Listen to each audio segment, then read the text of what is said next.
What's going on, everyone, and welcome into another episode of Expected Bets for your go-to podcast for all things hockey betting. If you're watching right now, you can see we got a special guest with us, Spittin' Picklets. Picklets, you've been on quite the journey here now. I believe you're with Daily Faceoff right now, right? The Nation Network. I'm with Canucks Nation Army. Network. Okay. Yeah. So just how's it did some going? video content for Daily Faceoff, but Nice. mostly just sports journalist covering the Canucks. Got a promotion this year for managing editor, which is exciting. Huge. Very Congrats, cool. man. Awesome, That's man. awesome. Thank you. Appreciate Yeah, it. we wanted to have you on for the Flames because we knew that was kind of your number one team, and we settled with the Canucks. Can't so, you see all the I Flames hope you're jerseys? okay. Yeah, I think you can see them if you look close enough back there. But I'm always joined, as always. I'm joined by Franco and Betsky. How are we doing, guys? Good. Great. That first game was a little weird, but to be expected. I'm really excited for the real full slates next week.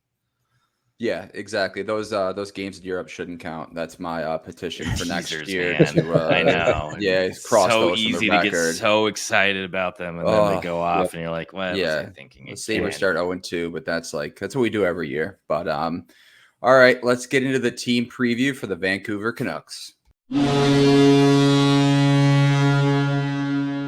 Getting into the team preview for the Vancouver Canucks, Tyson, I'm going to throw it to you first here in terms of how this roster shakes up. Jake DeBrusk is kind of one of the big ads here. Heinen comes over, Desjardins, Sherwood.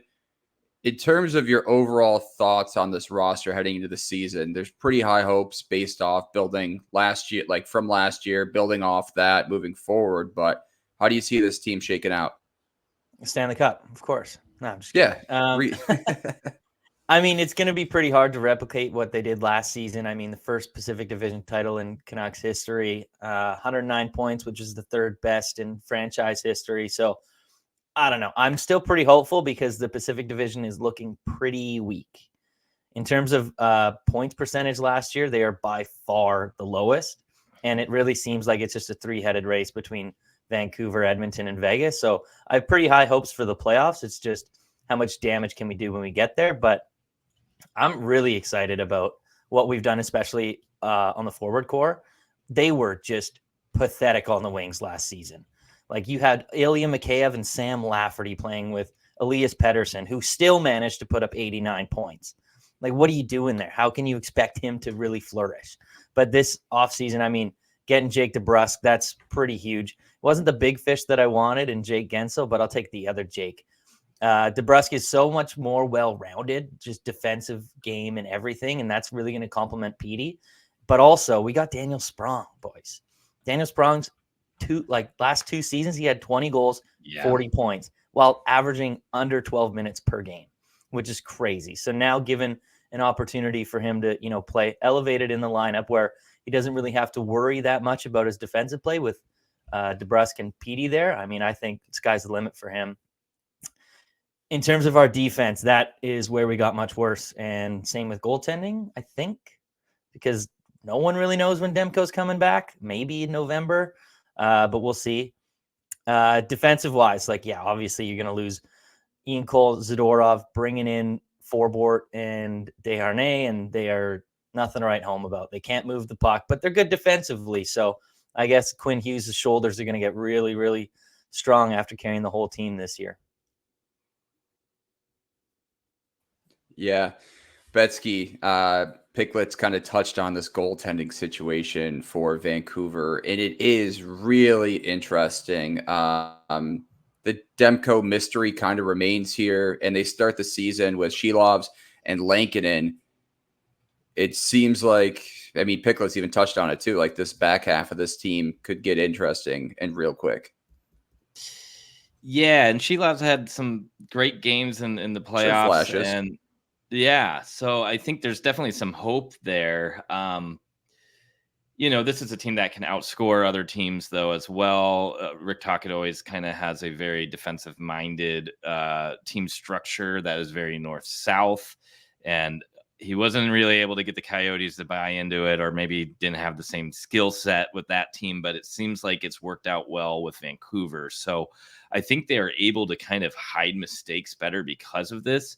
And I do think they're able to kind of wear opponents out with that style of play. So as much as I think Demko is emerging as one of the top goalies in the league, obviously goalies needed, I believe they need to do it multiple seasons until I will crown them that. I think this is a team that can play structurally sound enough to where Demko potentially missing a little bit of time at the start of the season shouldn't totally derail them.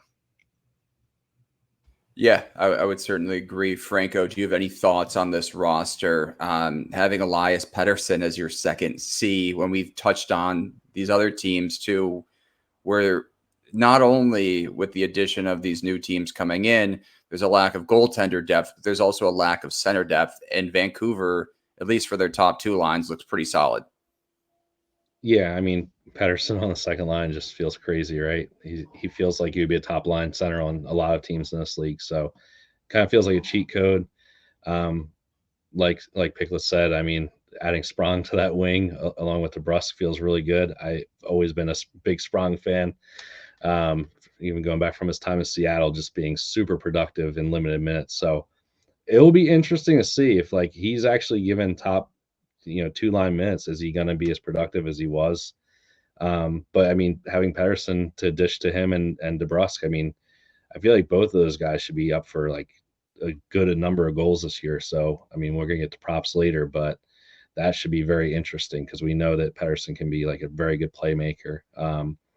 Yeah, I feel like the depth is there for this team to be productive, regardless of what we're talking about on that back end. And I think Shilov's coming into the season knowing that he's probably going to be starting for a large chunk of the first, half almost of the season, or getting a ton of games in the first half of the season, can at least help him mentally, right? Like going to the playoffs last year was kind of wild the way everything kind of worked out with him getting the run he did. So now he's kind of battle tested, and we'll see what happens with Demko, but it feels like they're going to be almost getting a trade deadline acquisition with Demko when he comes back to this team. It'll be like a big bonus if they're able to stay afloat early on in the season.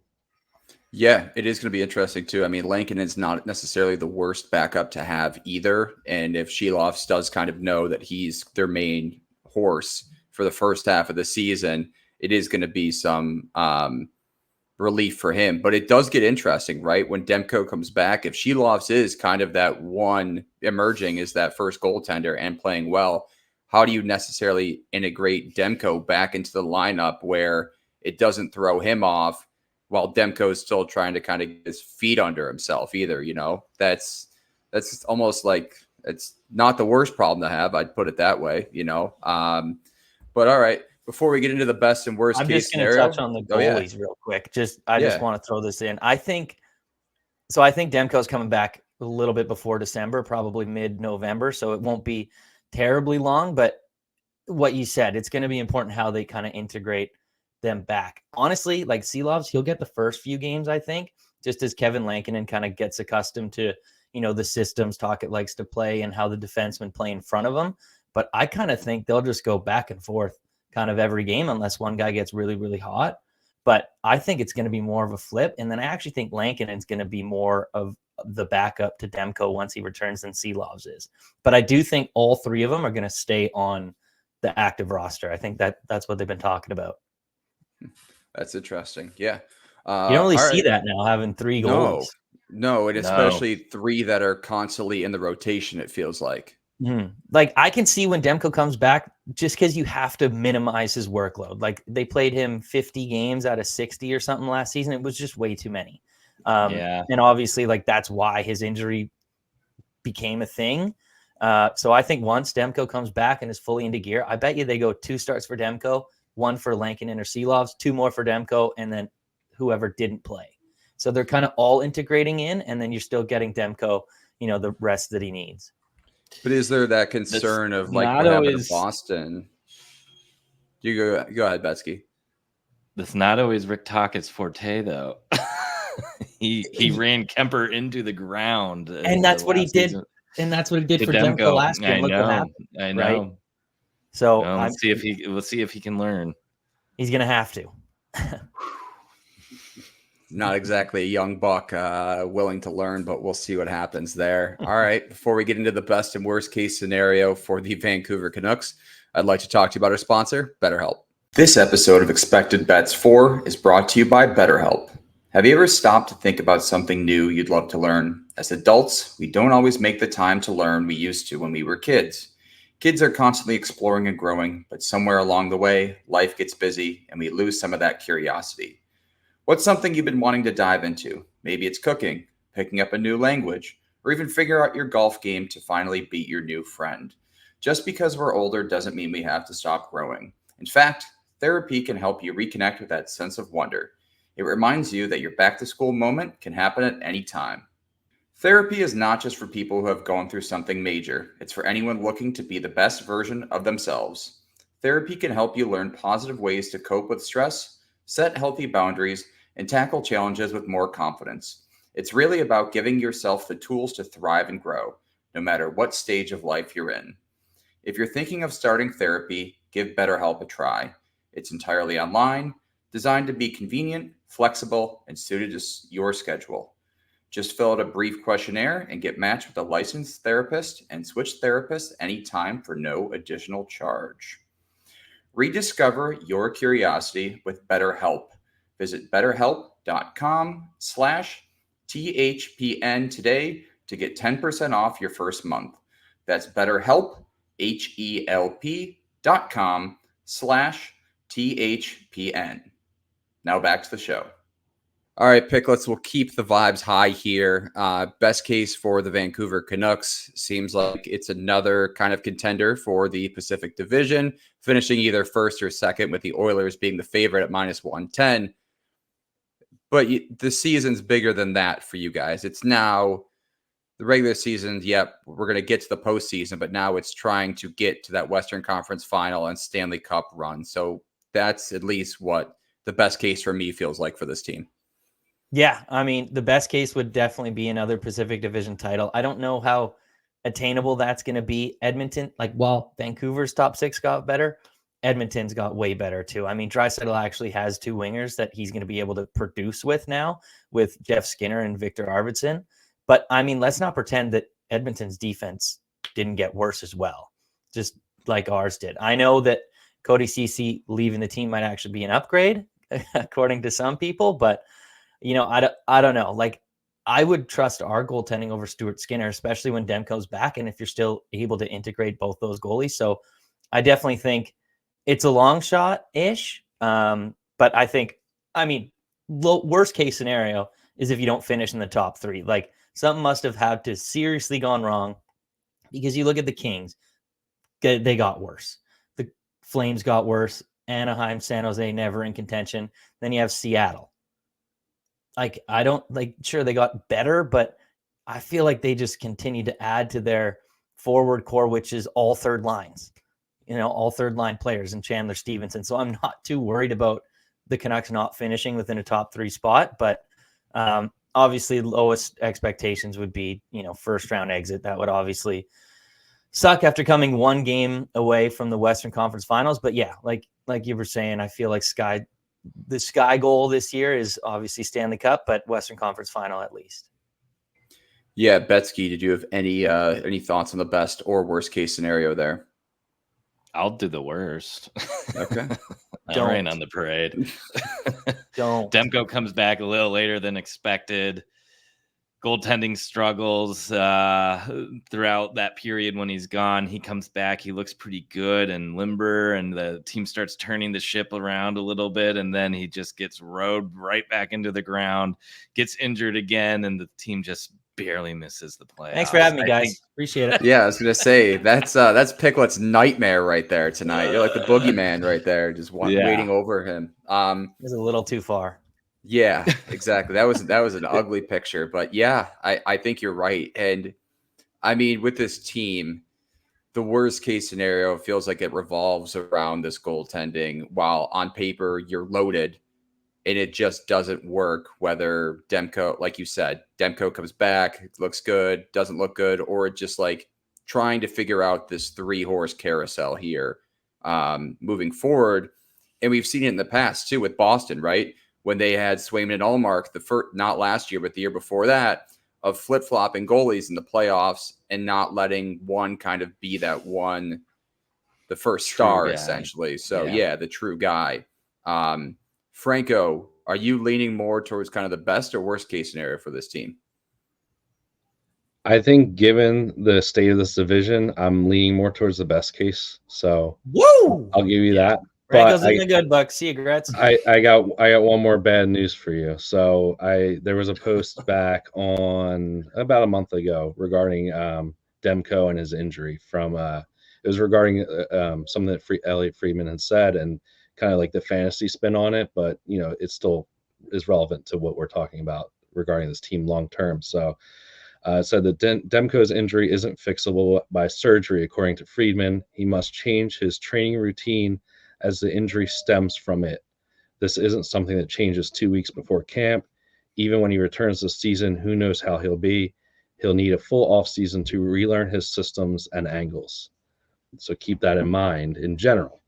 So, you know, we're talking about him coming back, and obviously, like, the upside on him coming back and being the guy we know him to be and the quality of goaltender he can be is like the sky's the limit, but who knows what we're going to get either. Like, this could be a situation where it is Sheelovs and Lankinen for the majority of the season, because if he's not right, like, I mean, it could be as bad as him just going to IR, like, just because he's not ready. And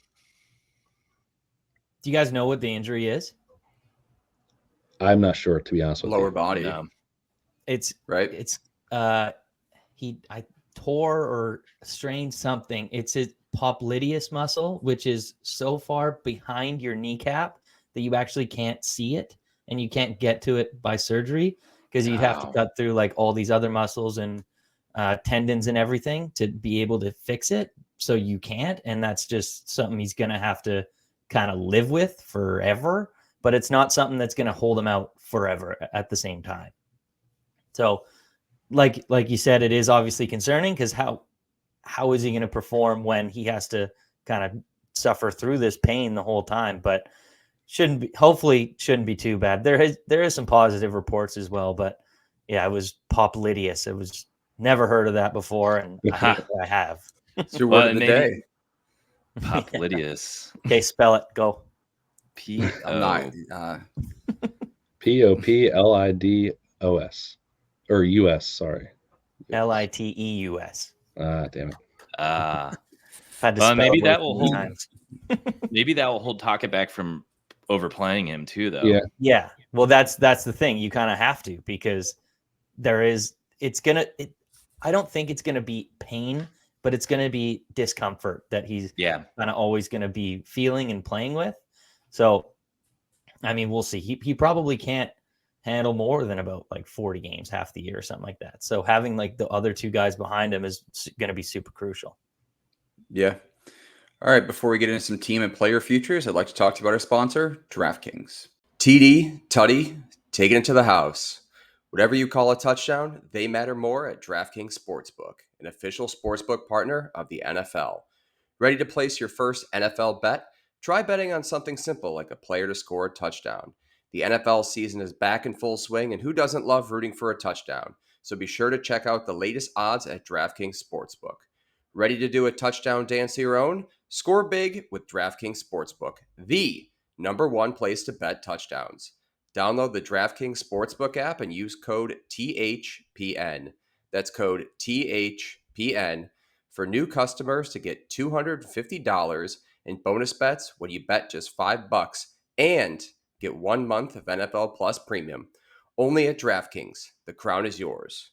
Gambling problem? Call 1-800-GAMBLER. In New York, call 877-8-HOPE-NY or text HOPE-NY 467-369. In Connecticut, help is available for problem gambling. Call 888-789-7777 or visit ccpg.org. Please play responsibly. On behalf of Boot Hill Casino and Resort in Kansas, 21 and over. Age and eligibility varies by jurisdiction. Void in New Hampshire, Oregon, and Ontario. Bonus bets expire 168 hours after issuance. For additional terms and responsible gaming resources, see dkng.co/ftball. NFL Plus Premium offer available only to new and former NFL Plus subscribers. Additional NFL Plus Premium terms at nfl.com/terms. Getting into some team futures now, the Vancouver Canucks regular season points total is currently listed at 99.5. They're minus 380 to make the playoffs, plus 370 to win the division, plus 850 to win the conference, and 18 to 1 to win the Stanley Cup. I mean, Tyson, you talked about this. Team was one game away from going to the Western Conference Finals last year, plus 850 and 18 to 1 to win a Stanley Cup. Seems like there's some value there. Obviously, the regular season points total 99.5 is enticing as well, but this is one of those teams where you're not necessarily looking at them to win the division, to make the playoffs, or even points. You're looking big picture here of trying to get value of a legitimate contender in the West. And especially with this division of it kind of being a 3-horse race, seems like they got some pretty good odds on them. Yeah, I mean, plus 1,800, that's the biggest number that I've seen. And I mean, I got to tell you, boys, it looks kind of sexy right now. I don't really know necessarily about the division. I feel like it's kind of Edmonton's to lose, barring any setbacks or anything that happens. But I mean, I don't mind like conference winner because, you know, I alluded to it earlier, one game away from the Western Conference Finals. And honestly, like I look at some of the Central teams and the ones that were in the playoffs last year, I don't think got any better. So if they're, you know, able to make it to the Western Conference Finals, they do have a decent shot. So I don't mind that. And then if Demko is, because if he comes back and has a full season kind of playing half the year, there's no way he's not going to get all the run in the postseason. And yeah, that's going to be scary, but I mean, I don't mind that conference winner at plus 850. I do also like the 99.5. Like, I think just given how poor the Pacific Division is, they have the second easiest strength of schedule behind only the Oilers based on last year's point percentage. So, I mean, the 99, and I think like 99.5 is like kind of its top 10 highest, but like towards the low end, like maybe around 8 or so. So I like the point total over. Yeah, I think that's kind of the safer side of things. And the biggest thing too for that plus 850, right, is it opens up a hedging opportunity. You're going to get a team that's probably going to finish first or second in the Pacific, and you have those odds going into the postseason, which is going to probably drop to maybe plus 450, plus 350 range. There's some value there for sure. Betsky, did any of these team futures jump out to you? I really wish there was a bet for conference finals, because that would be the one I would want to be all over. I think you can make the argument that if you take the plus 850 though in a series, you have the Canucks at plus 850, and then you could just completely hedge on the other side. Yeah, that's true. That's true. You know? Yeah. Yeah. But what odds are you going to get on that? Like minus? Yeah, you're going to get the odds. Yeah. You're either going to be depends on who they play. I mean, if it's maybe Edmonton, Dallas, maybe. Yeah. Then you could maybe at least get plus 200 if they're in there. You're either winning plus 850 or plus 200. Yeah, that's not a bad strategy there. If you're really high on them to make the conference finals, I do think they have the best goaltender in the West, as long as Demko comes back and looks the part again. I guess Ottinger may be the other one that you could make the argument for. I do feel like Demko has a little bit more magic to his game than Ottinger too, and maybe that's just because what we've seen Ottinger in the playoffs a couple times now. And we've seen him kind of get a little bit more on a mediocre and some of those big situations where it seems like Demko at least has kind of the illusion of like maybe he could be fantastic in the playoffs or be like kind of a Vasilevsky where you're stealing games and series. And, you know, we still need to see that happen, but that is something that could be there. And any team that has a goaltender that could potentially be doing that, you gotta like to make a long playoff run here. Division winners kind of tempting too, because I think Edmonton lost a lot of depth. And we saw them struggle out the gate last year. We saw them really kick it into high gear and get back into a playoff spot there. But I think Vancouver's the more complete team. I think they're a more complete team than Vegas now that Vegas has lost some key pieces, and the goaltending situation there doesn't look fantastic. I mean, Vegas arguably has the best blue line in the West, but everything else on that lineup doesn't seem to stack up. So Colorado is another interesting team too. Yeah, I mean, if you're talking conference, like things can go bad there very quickly if they don't get several of those key pieces back and their injuries kind of continue to lengthen out. Agreed. So division winner to me at plus 370 is something that I think is a really nice value. I mean, again, you're mostly going to be fighting against Edmonton for this, in my opinion. And in my opinion, Edmonton up and down that lineup just looks exploitable. I think if one key injury to Edmonton for like McDavid or Draisaitl or Bouchard really hurts that team. And I know you could say it's something similar, like if Miller, Pettersson, or Hughes are out for Vancouver, it really hurts the team. But I don't think the impact has the same weight that one of those guys in Edmonton going out would have. Yeah, I mean, I agree for sure. Franco, did you have any picks here? I mean, we're talking division, conference, and Stanley Cup odds here, but the points total at 99.5 is just staring you at the face. It seems like they're going to soar over that, right? Yeah, I know. I think it's just us looking for value here. I think if you're taking one bet, that's probably the one that's the safest, and you just want to ride it out for the season. But I'm kind of agreeing with Betsky here. I think 370 for the division feels really nice. I think you see Edmonton was minus money to win the division, and I get it. Like they added a few vets, but it's still a team that, you know, typically has its slumps during the regular season, and we still have question marks on that team with the loss of depth and just Skinner in general too. Like I know he was good last year, but he could just as easily have the bounce come back the other way this season and be the guy he was a year ago that we didn't think was a starter in this league. So if that happens, I mean, where's this team going to be? They're going to start Pickard. So I think the goaltending here in general, like even if Demko struggles, I think Silas proved himself last year. So I think overall the forward group looks deeper, like Betsky said, than Edmonton. So obviously you don't have Draisaitl and McDavid on this team, but no one does. So yeah, I think taking a stab at plus 370 feels pretty nice. That would be probably my one I would want to take besides the 99.5. Plus 370 for a division winner that won the division last year is kind of disrespectful. Yep. Yeah. Exactly, yeah. And if they get out to a hot start too, there's only two other teams that you'd even consider hedging on. Yeah. Yep. I mean, Vancouver beat maybe even Edmonton probably even one 4 times in the regular season last year. Yeah. And they started out hot last year too. So like you could probably could happen. Yeah. Getting into some player point futures. Pettersson is at 90.5. Hughes is at 84.5. Miller is at 90.5. Besser at 62.5. And Jake DeBrusk at 48.5. Picklets, I'm going to throw it right back to you. Any of those jump out? It's got to be DeBrusk. I mean, right? 48.5. That's just too low if he's going to be connected to Pettersson all year, whose point line is nearly double that. So I really like that. I have a different one on DeBrusk. It's a lot bigger of a long shot, 30 plus goals. I saw it at plus 500 for him to get 30 goals. He's never done it in his career, but he hit 27 twice.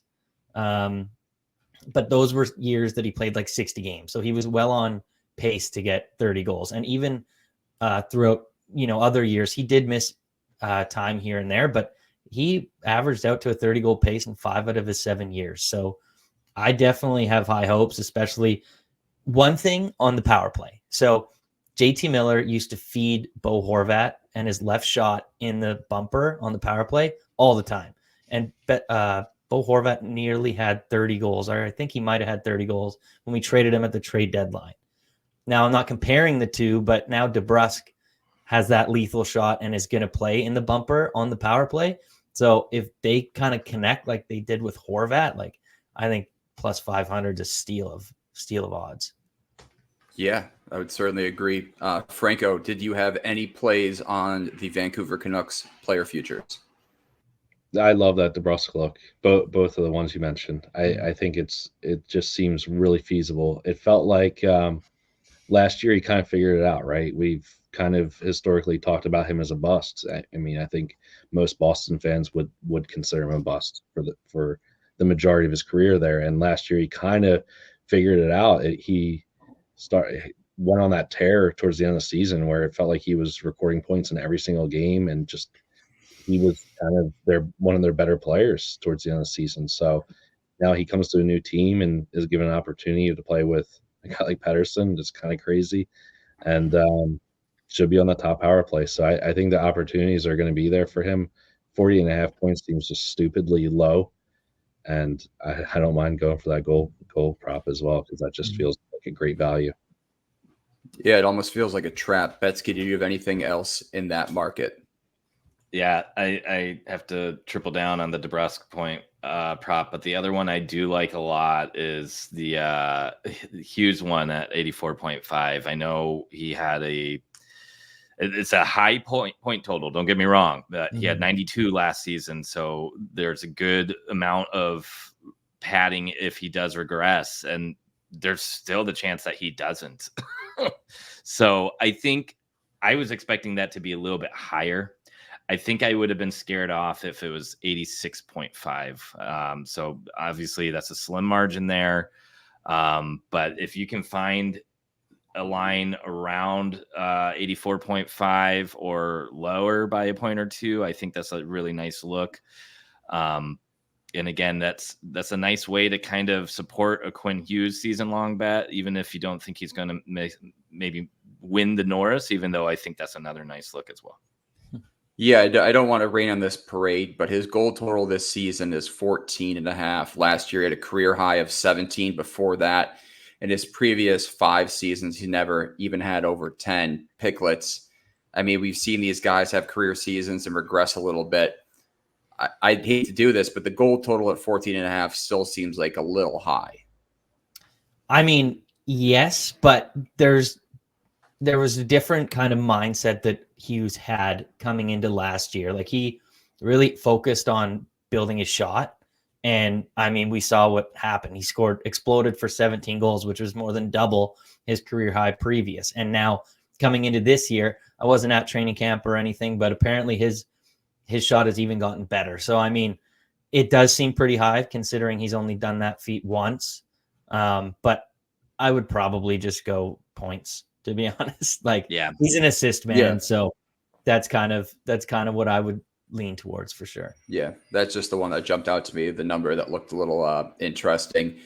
Are you on any awards or futures for this team, whether it be Hughes to win the Norris again at 7-1, Demko to win the Vezina at 12-1, which doesn't really seem realistic given the timetable or the lack of timetable that his return's expected. Pettersson's at 60-1 to win the Art Ross and Hart. But are you on any of those, or did you have another play that you liked? I'm not. Like, I did a piece kind of like covering what Vegas thinks of the Canucks this season and just kind of diving into, all the player awards and and Jack Adams and everything. Like, there hasn't been a back-to-back Jack Adams Award winner since like 1970s or whatever. There's only been one in history. There hasn't been a back-to-back winner for the Norris since 2006 and 7 when Nick Lidstrom won. So I don't really see any point of that, but those would be kind of the two that I would think. Maybe Demko for Vezina if he was healthy. If he's not starting the year, there's no shot he's winning, or I would put any money on that. In terms of like, I have one maybe, but I really like the play of defensive play of Elias Pettersson. And now if you bringing in another defensive forward on his line, maybe him for the Selke isn't a bad look. The only problem I have with that is it's kind of Miller that is trusted in the matchup role. Like when we play Edmonton and we play McDavid, it's not Pettersson's line on McDavid, it's JT Miller. So if you're not even, the number one matchup center on your own line, how can you kind of win the Selke? But that would be my only real look. Yeah, I would agree. Franco or Betsky, did you guys have anything else to add? No, I wish Demko wasn't injured. I'm glad I didn't place a bet earlier in the offseason, because that would be one I would have been targeting for Vezina for a little bit more of tastier odds there. But I think it's too risky to take him, so I can't advise that. And like you mentioned, Norris is tricky for players to do it back to back, especially when, guys like Cale Makar and Adam Fox are kind of still running rampant in the league. So, yeah, I'm not too high on any of the awards necessarily. No Tyler Myers for Norris? Lady Being. Yeah. What about Artur Silovs has a Calder line plus 2,500. Goalies don't win the Calder. I know, and it's so stacked this year. But he was another one I kind of peeked at. I was like, well, if Demko comes back and they split, he's not gonna get it. Yeah, we just talked about Calgary too with Wolf, and the same thing at 18-1. I mean, the amount of talent too with this Calder race, it feels like you can make arguments for 8 to 10 guys out there. And unfortunately, as the awards have shifted, we saw the Norris move towards most points. It's kind of the same thing with the Calder at this stage of the game, where we made the argument too. If you're going to bet Wolf to win the Calder, and he finishes with the most goals saved above expected, just take him to win the Vezina at 100-1, right? Like, so I doubt it's going to happen regardless. But Franco, any closing thoughts on this team? Yeah, I think we covered it pretty well. Feels like a good team overall. I feel like this division is relatively weak this year as far as like the bottom. Almost half of the division feels weak, right, compared to the top. So I think that they'll be finishing towards the top. I think that they'll be exciting to watch. There'll be some value on the props. I think coming into the season, I'm going to be hitting Sprong goal props, of course, but DeBrusk as well. I'll be looking to bet his props, and I think they're going to be fun to watch, which is a good thing. I wasn't as high on Vancouver last year. I was obviously wrong there. I didn't think they were a playoff team going into the season last year. This year, I'm much higher on them, so I'm excited to see what they can do. Yeah, Picklets. Well, I want to thank you for joining us. Do you want to shout out your socials so the people can find you? Yeah, follow me at Spittin' Picklets on the X machine. You can find all my written work at Canucks Army and Props.cash for some sports betting. And then check out every Thursday we do a show called Saving Thursday. That's kind of where we focus on the NFL. Awesome. Well, once again, thank you for joining us. We appreciate everyone for listening. Be sure to check out our social media on Twitter, Instagram, and YouTube. Thank you again to our wonderful sponsors, DraftKings and BetterHelp. Once more, we appreciate everyone for listening, and we'll talk to you guys soon.